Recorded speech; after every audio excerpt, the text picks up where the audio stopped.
नमस्कार दोस्तों, हिमाचल जुर्म फाइल्स में आपका स्वागत है। आज हम आपको ले चलेंगे ग्रेटर नोएडा के उस गांव की तरफ, जहां एक मासूम बेटी की मौत ने पूरे इलाके को झकझोर कर रख दिया। निक्की, एक नाम जिसकी मौत ने न सिर्फ परिवार बल्कि पूरे समाज के दिलों में सवाल खड़े कर दिए। क्या यह दहेज की भूख थी? क्या यह पति पत्नी के रिश्ते में दरार थी, या फिर किसी गहरी साजिश का खेल? सच जो भी हो, इस कहानी में हर मोड़ पर आपको एक नया झटका लगेगा। अगर आप ऐसी सच्ची घटनाओं की गहराई जानना चाहते हैं तो वीडियो को अभी से लाइक, शेयर और सब्सक्राइब जरूर करें। यह कहानी है ग्रेटर नोएडा की निक्की की, जिसकी दर्दनाक मौत सिर्फ एक हत्या नहीं थी। यह दहेज नामक सामाजिक अभिशाप का ऐसा सच है जो आज भी अनगिनत घरों को निगल रहा है। उत्तर प्रदेश के ग्रेटर नोएडा का गांव सिरसा। 21 अगस्त की रात गांव की खामोशी अचानक एक भयावह चीख से टूट गई। यह चीख थी निक्की की, एक मां, एक पत्नी। वह आग की लपटों में घिरी, जान बचाने की कोशिश करती हुई सीढ़ियों से नीचे भाग रही थी। उसकी चीख सुनकर लोग दौड़े, लेकिन तब तक बहुत देर हो चुकी थी। यही खत्म हो गई निक्की की जिंदगी और शुरू हुआ एक लंबा सफर न्याय की लड़ाई का। कहानी शुरू होती है दिसंबर 2016 से। निक्की की शादी हुई विपिन भाटी से, सिरसा गांव का रहने वाला। शादी किसी आम लड़की की तरह सपनों से भरी थी। निक्की के परिवार ने अपनी बेटी को विदा करते समय हर मांग पूरी की। दहेज में स्कॉर्पियो कार, बुलेट मोटरसाइकिल और ढेर सारा सामान, सब कुछ दिया गया ताकि बेटी सुरक्षित रहे, खुशहाल रहे। लेकिन ये दहेज, जो खुशियों की गारंटी होना चाहिए था, वही धीरे धीरे उसकी बर्बादी का कारण बन गया। निक्की के ससुराल वालों का लालच वहीं खत्म नहीं हुआ। शादी के बाद शुरू हुआ नए नए पैसों और सामान की मांग का सिलसिला। विपिन के साथ उसका भाई रोहित, मां दया और पिता सतवीर सब मिलकर निक्की पर दबाव डालने लगे। उन्होंने कहा, 35 रुपए से 36 लाख रुपए और चाहिए, वरना चैन से नहीं जी पाएगी। निक्की का परिवार टूट चुका था। अपनी बेटी की आंखों में दर्द देखकर उन्होंने फिर से झुककर एक और कार दे दी। लेकिन समस्या खत्म नहीं हुई, बल्कि और बढ़ गई, क्योंकि जब लालच की आग भड़कती है तो कोई भी समझौता उसे बुझा नहीं सकता। निक्की की जिंदगी धीरे धीरे नरक बनती गई। वह रोज रोज की यातना सहती रही, कभी तानों से, कभी मारपीट से, तो कभी पैसों की नई डिमांड से। आखिरकार 21 अगस्त 2025 की रात वह आग की लपटों में जिंदा जला दी गई। और सबसे बड़ा दर्द यह कि यह सब उस मासूम बेटे के सामने हुआ, जिसकी आंखों में मां की जलती हुई छवि हमेशा के लिए कैद हो गई। 24 अगस्त 2025 को यह घटना जब सामने आई तो पूरे देश में गुस्से की लहर दौड़ गई। लोगों ने कहा, अगर कानून तेजी से काम करता तो निक्की आज जिंदा होती। यह केस सिर्फ एक परिवार का नहीं है, यह हर उस बेटी की कहानी है जो दहेज के दानव की शिकार हो रही है। निक्की का दर्द हमें यह सोचने पर मजबूर करता है कि क्या शादी आज भी पवित्र बंधन है, या फिर सिर्फ लेन देन का सौदा बनकर रह गया है। यह थी निक्की की कहानी, एक ऐसी बेटी की जिसकी जिंदगी दहेज ने निगल ली। लेकिन सवाल यह है, क्या उसके कातिलों को कभी सजा मिलेगी, या फिर यह भी सिर्फ एक आंकड़ा बनकर रह जाएगा? यह कहानी सिर्फ एक लड़की की मौत नहीं, बल्कि उस सोच की भी है जिसने समाज में बेटियों को हमेशा सहने और चुप रहने के लिए मजबूर किया। निक्की की जिंदगी भी इसी सोच के बोझ तले धीरे धीरे दम तोड़ रही थी। यह मामला हमें यह समझाता है कि दहेज की मांग कभी एक बार का सौदा नहीं होती, यह एक न खत्म होने वाला चक्र है। जब जब निक्की के परिवार ने मांगे पूरी की, ससुराल वालों को यह और साफ हो गया कि उनका लालच चल सकता है। हर बार की रजामंदी उनकी क्रूरता को और ताकत देती रही। निक्की ने कोशिश की अपने घर को बचाने की, अपने बेटे को पिता और मां दोनों का प्यार देने की और उस टूटते हुए रिश्ते को जोड़ने की। वह खुद कमाती थी, घर भी संभालती थी, लेकिन हर कोशिश के बदले उसे मिला सिर्फ ताना, मारपीट और यातना। कई बार पंचायतें हुई, समझौते हुए, लेकिन समाज की वह पुरानी सोच बेटी को अपना घर हर हाल में बचाना है, निक्की को हर दर्द सहने पर मजबूर करती रही। और यह सहना आखिरकार उसे एक त्रासदी की ओर धकेल ले गया। 21 अगस्त शाम को 5:30 बजे निक्की की जिंदगी का सबसे खौफनाक अध्याय शुरू हुआ। आरोप है कि उस दिन भी उसके पति विपिन और उसकी सास दया ने बेरहमी से मारपीट की। निक्की की बड़ी बहन कंचन ने इस बर्बरता को मोबाइल में कैद करने की कोशिश की ताकि सच को सबूत बनाया जा सके, लेकिन सच रिकॉर्ड करना भी आसान नहीं था। कंचन के साथ भी मारपीट की गई। इसके बाद जो हुआ वह सुनकर भी रूह कांप जाती है।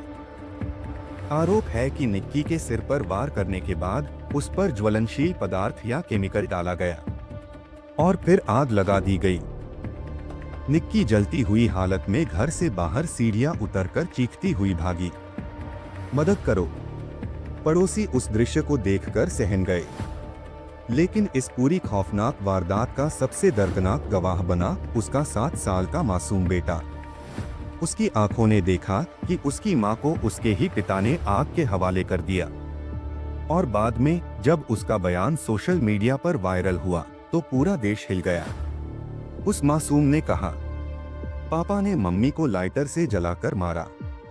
पड़ोसियों ने निक्की को पहले नोएडा के फोर्टिस अस्पताल पहुंचाया, लेकिन उसकी हालत इतनी गंभीर थी कि उसे तुरंत दिल्ली के सफदरजंग अस्पताल रेफर करना पड़ा।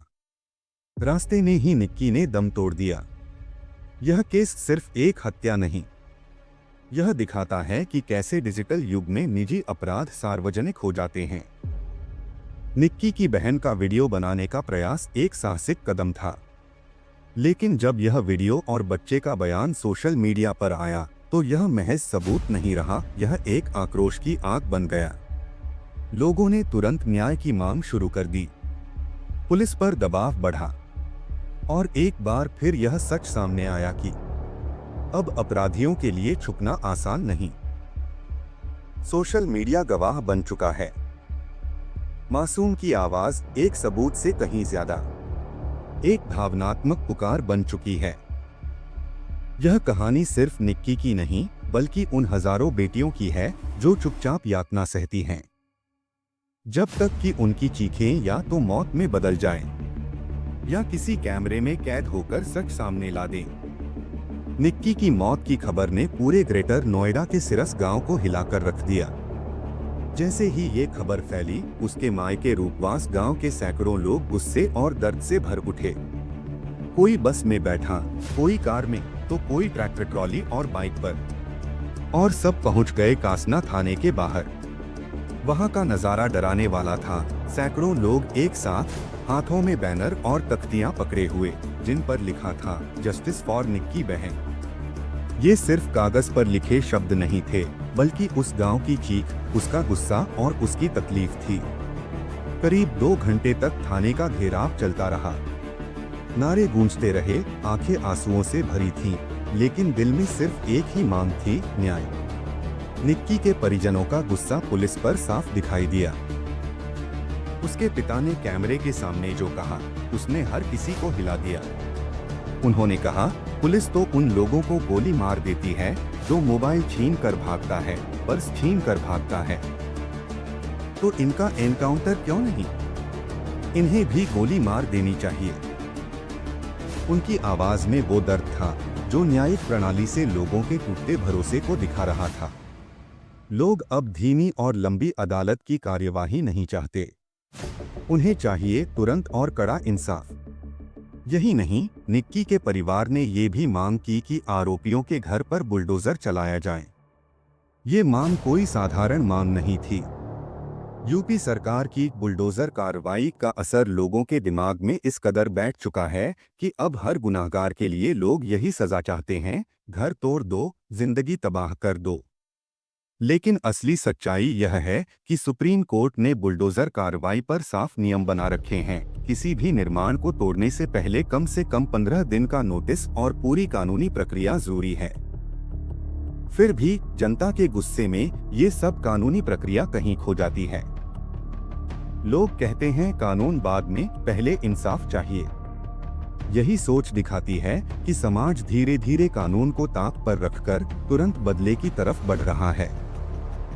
घटना की गंभीरता को देखते हुए पुलिस भी हाथ पर हाथ धरकर नहीं बैठी।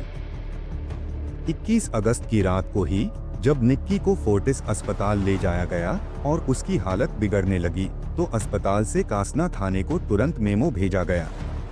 पुलिस ने तुरंत एक्शन लिया। निक्की की बहन कंचन ने लिखित शिकायत दी और उसी के आधार पर पति विपिन और उसके परिवार के खिलाफ दहेज हत्या का केस दर्ज कर लिया गया। मामला दर्ज होते ही पुलिस ने बिना देर किए पति विपिन को गिरफ्तार कर लिया, लेकिन बाकी आरोपी रोहित, दया और सतवीर अभी भी पुलिस की गिरफ्त से बाहर हैं और उनकी तलाश जारी है। इस मामले में सिर्फ दहेज का लालच ही कारण नहीं था। कहानी कहीं ज्यादा गहरी और डरावनी है। निक्की के पति विपिन पर सिर्फ लालच का नहीं, बल्कि चरित्रहीनता का भी गंभीर आरोप है। निक्की के परिवार का दावा है कि विपिन आशिक मिजाज था और दूसरी लड़कियों के साथ रिश्ते रखता था। एक पुराना वीडियो भी सोशल मीडिया पर वायरल हुआ, जिसमें विपिन दिल्ली की सड़कों पर एक सफेद वैगनार कार में एक लड़की के साथ पकड़ा गया था। यह वीडियो 2024 का बताया जाता है, जब विपिन को उसके अपने भाई और मां ने ही रंगे हाथों पकड़ लिया था। निक्की के भाई अतुल और बहन कंचन का आरोप है कि विपिन दूसरी शादी करना चाहता था और उसी मंशा से उसने निक्की को रास्ते से हटाने की साजिश रची। यानी यह मामला केवल दहेज हत्या नहीं है, बल्कि इसमें प्यार, धोखा और लालच की एक खतरनाक सच्चाई छिपी हुई है। संभावित कारणों की पूरी तस्वीर। संभावित कारण विवरण।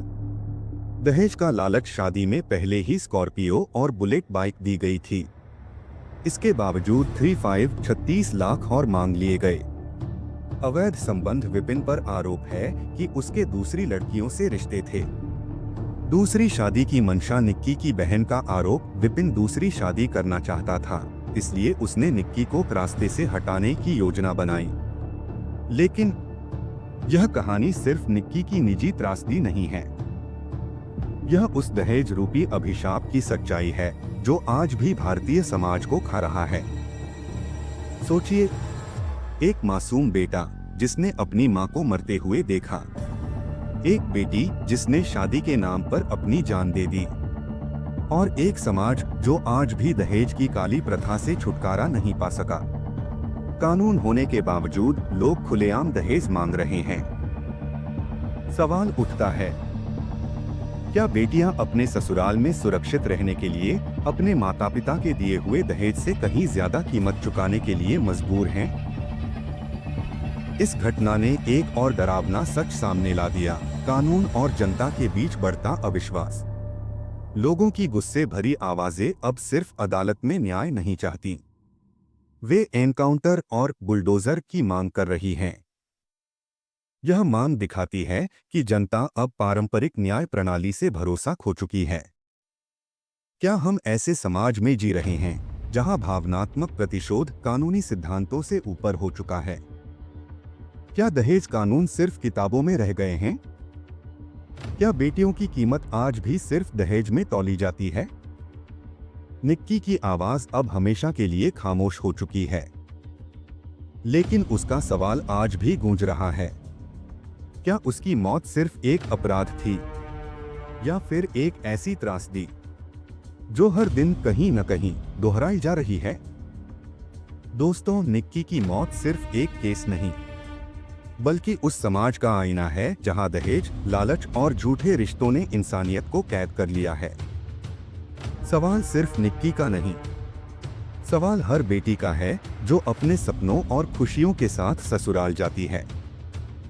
क्या हमें इन सवालों के जवाब मिलेंगे, या फिर यह कहानी भी अधूरी रह जाएगी? आपका क्या मानना है? निक्की की मौत के पीछे दहेज, अवैध संबंध या दूसरी शादी की साजिश थी? अपने विचार हमें कमेंट में जरूर बताइए। अगर यह कहानी आपके दिल को छू गई हो तो वीडियो को लाइक करें, शेयर करें और ऐसे ही सच्चे क्राइम केस की गहराई में जाने के लिए हिमाचल जुर्म फाइल्स को सब्सक्राइब करना मत भूलिए, क्योंकि सच चाहे कितना भी गहरा क्यों न हो, हम उसे उजागर करेंगे। हम फिर मिलेंगे एक नए केस, एक नई सच्चाई और एक नई खोज के साथ।